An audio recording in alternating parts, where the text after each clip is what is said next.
नए वर्ष। नमस्कार पत्रकार साथियों, आप सबको नए वर्ष की बहुत बहुत शुभकामनाएं। आज मैंने पत्रकार वार्ता जो बुलाई है उस पर कुछ मुझे अपनी बात कहनी है। आज मऊगंज में एक चुने हुए प्रतिनिधियों के द्वारा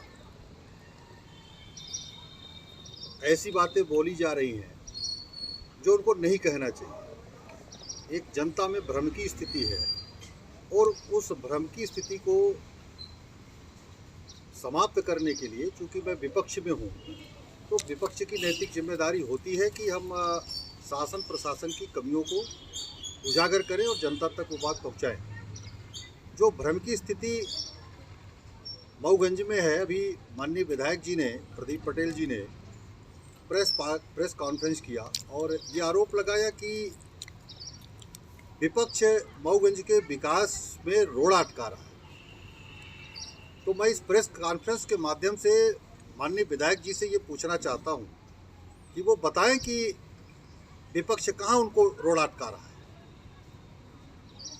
माननीय शिवराज सिंह चौहान जी जब चुनावी कार्यक्रम में आए थे खटखरी में, उन्होंने कहा था कि मुझे मऊगंज में कभी भारतीय जनता पार्टी को विधायक नहीं मिला और मैं तरस गया विधायक के लिए। आप विधायक बनाइए और मैं 1 महीने में जिला बना दूंगा।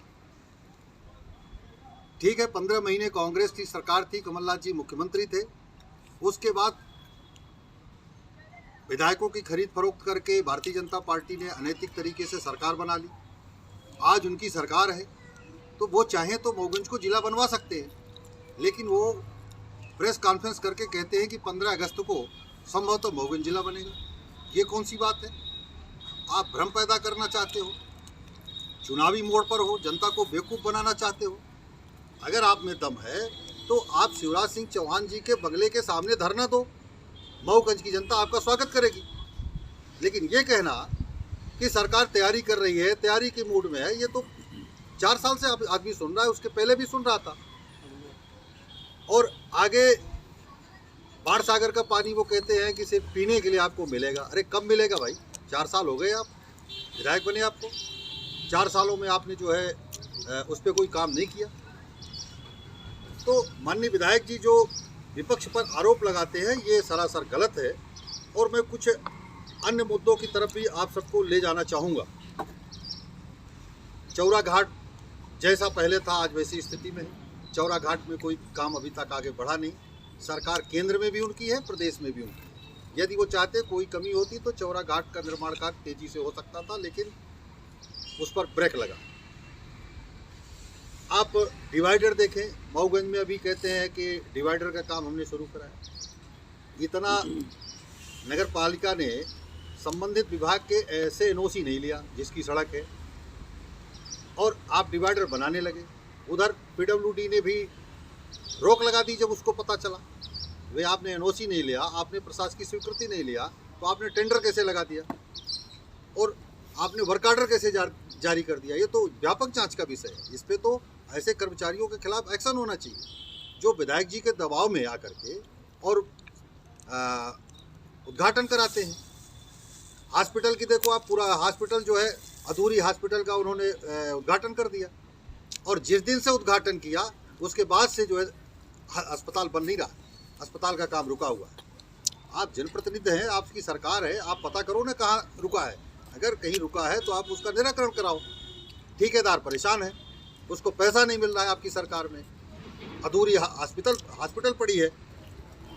नगर परिषद का मैं 12 साल से मैं मऊगंज में यहाँ हूँ। नगर परिषद में मैंने देखा कि आज तक एक भी दुकान नगर परिषद ने बना के किसी को नहीं दिया। अगर कहीं दिया हो तो बताएं।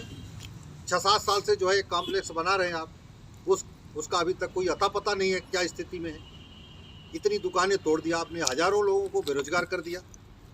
क्या जरूरत थी?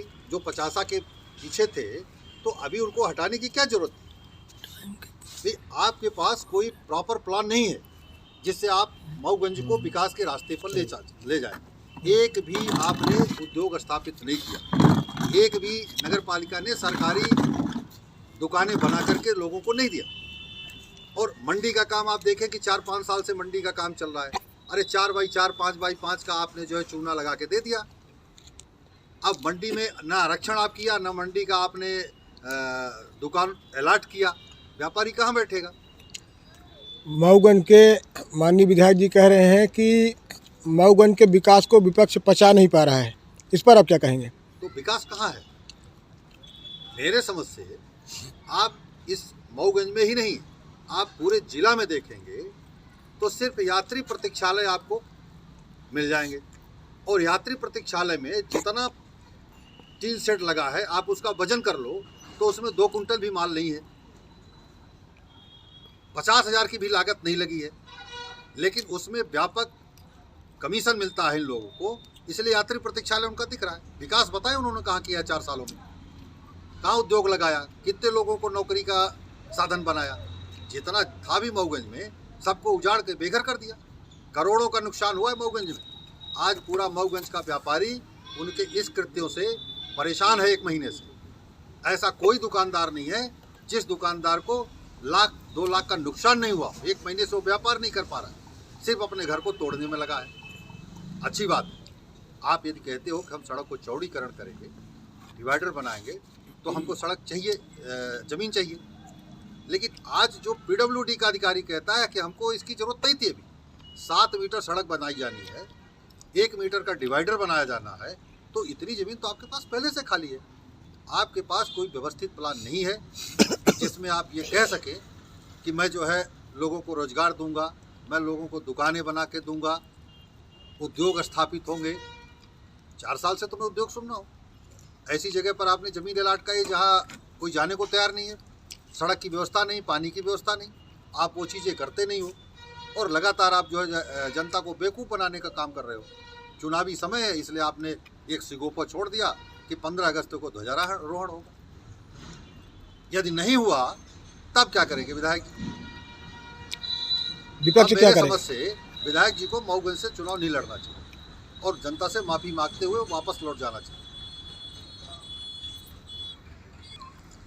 आप विपक्ष में हैं, इन 4 सालों में विपक्ष ने कौन सी गतिविधियां दिखाई मऊगंज विकास को लेकर या अन्य विषयों को लेकर? देखिए, विकास का काम करना सरकार का काम है और जो शासन प्रशासन में कमियां रहती हैं उस कमियों को उजागर करना और समय समय पर शासन प्रशासन को चेताना, ये विपक्ष का काम है। और विपक्ष लगातार पूरे जिले में समय समय पर धरना प्रदर्शन करके विपक्ष को सत्ता को घेरने का कोशिश करता है। और कई धरना प्रदर्शन मऊगंज में हुए और विधायक ने किया, पन्ना ने भी कई बार धरना प्रदर्शन किया। हमारे कांग्रेस के कई साथी जो है लगातार धरना प्रदर्शन करते रहते हैं और फिर भी जरूरत पड़ेगी आगे तो फिर करेंगे।